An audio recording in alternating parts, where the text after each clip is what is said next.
to say a big, big thank you to everyone because, you know, you could have stayed at home. You know, most people are probably waking up right now. And I remember my teacher said to me when I was 18 years old, he said, the mark of a leader is someone who shows up. Someone who shows up to training, courses. And he said 80% of success is about just showing up. What's the secret of me winning all these fights? There's no secret. I'm just in the gym 8 hours a day. I ain't got a magic pill I take. I ain't got nothing. The same guys, my students that train with me, we do the same thing. 8 hours a day, train in the morning, train in the evening, and do the same thing over and over and over again until it becomes a habit and it becomes my lifestyle. The fight, to me, is irrelevant. What happens is you got to enjoy the process. You got to enjoy the 14 weeks of training. So anything that you're doing, so if it's Melissa, she's in the studio, she's got to enjoy being in the studio. If you guys want to do law, accountancy, anything you want to do, you got to enjoy the process. Don't worry about the money, that will come. Don't worry about the status, that will come. Because if that's what you want, then you can be a drug dealer and you'll get money. Because it's short-lived, you get quick money, yeah? We don't want money. You got to enjoy the process of what you're doing. If there's nothing else you get from this, one of the most important things that I will say about anything that you want is when you've created it, because we are creative beings, when you've created what you want and you know what it is, let it go. Let it go. Because that's where the magic happens. Action, yes, you need to do action. But the attachment to it, where you're too attached and it becomes everything and you don't see anything else, that's not necessarily the way. It's harder. The way I found it is that when you create something and you just carry on doing what you want to do, it shows up. It shows up and you just go with the flow. Life is meant to be easy. I don't think in my mind, with my experience, that it's supposed to be hard. Outside, what happens might be really hard. But I feel in myself that life is meant to be easy. Anything that's an obstacle is basically something that is not meant to be in your life. And when you let it go, if it comes back, then it is meant to be there. The voice says what? The voice that we hear, this inner voice says, I can't. It's the voice that says, I can't do it. It's the voice that says, I'm too fat. I'm too thin. I'm not going to win that championship. I'm not going to pass my exam. That voice, that inner voice, when you guys were standing up introducing yourselves, how did you feel? Uncomfortable? Now probably, and this voice comes to you when, in your deepest, darkest hours, when I was sitting there going, oof, I don't know, you know, this audience is looking a bit, you know, when you're unconscious, before you go to sleep, that's when that voice comes to you.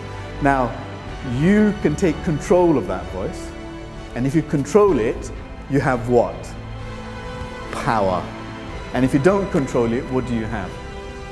Huh? You're at its mercy. But if I didn't change my belief, because my belief at the time when I was in year 9, I remember, was that I'm not good enough. And because I believed that, the way I was acting, my body language, portrayed to the world that, you know what, I'm not good enough. But once I changed that belief, okay, and I said, you know what, I can do anything. And I acted as if that belief was true, everything started to change for me. A question hit me. A question hit me at the age of 16. Sabirul, when you leave this world, what will you be remembered for? Now, how many of us actually ask ourselves this question? When you leave this world, what will you be remembered for? Now, we don't even give that a thought. To the rest of the world, we are just another statistic. To the rest of the world, people don't even know we exist.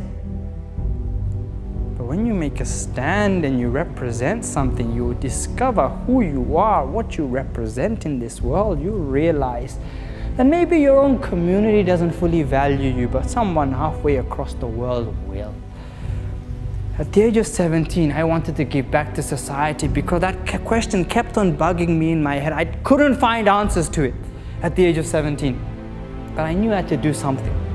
At the age of 17, during my lunch break in college, I wrote my first book.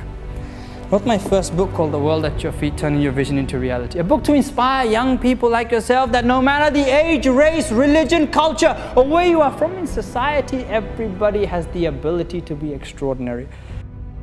Many self-harm because they can't leave. Many ain't heard, but they can speak. And you can be a voice of solidarity. The problem I see ain't much philanthropy. Feel the children's passion and avidity. Salute to those who I know that's Bangladeshi. And I'm sorry if back home we've got a family in poverty or young ones hooked on dandy. Donate for a village to start therapy. NSPCC childline, they ain't got these. So they just go drink in the silence deeply in the night but can't sleep because they feel frightened. So we enlighten with global action. Cause a big reaction for the Dhaka children. Because the people around you have such an influence on who you are and what you become in life. I could have chose to stay at home. I could have chose to stay with these friends. But I knew that I was worth more than that in life. That when you hang around with people who are forward thinkers, who have that positive mentality, who want to go out there and accomplish something so big in life, you will realize that not only do you evolve as a person, you get to pick their brains and learn everything they've learned. But the two main fundamental skills within leadership, you've heard of vision and things like that. Number one, you must learn how to manage your emotional states. Do you think Sabirul had to manage his emotional state? Yeah. Do you think, Brother Khalid, what's the first question everybody asks? How do you manage your fear when you're about to go in the ring? He's like, well, it isn't what you do in the ring. It isn't what you do here when you're speaking. It isn't what you do as a teacher when you're in the classroom. It's what you do all the other time. And managing your emotional states is the number one thing you could do.